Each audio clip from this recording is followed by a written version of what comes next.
আসসালামু আলাইকুম সম্মানিত দর্শক, সিলেট বুলেটিন পেজ থেকে সবাইকে স্বাগতম। লাইভে সংযুক্ত হয়েছি সুরমা নদীর পার কুচাই নামক স্থান থেকে। আপনাদেরকে বিকেলে দৃশ্য দেখাতে মেঘলা আকাশ এই একটু দেখানোর চেষ্টা করতেছি।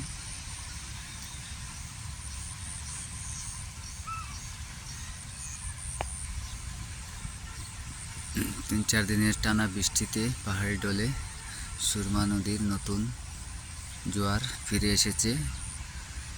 বেড়েই চলেছে নদীর পানি।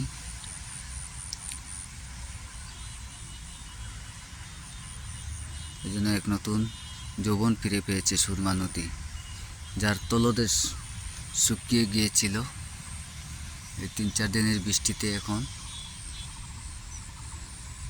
আবার ভরপুর হয়ে উঠেছে। নদীর নতুন যৌবন ফিরে পেয়েছে। নদীকে দেখানোর চেষ্টা করতেছি। সুরমা নদী কুচাই এলাকা থেকে ভিডিওটি ধারণ করা হচ্ছে।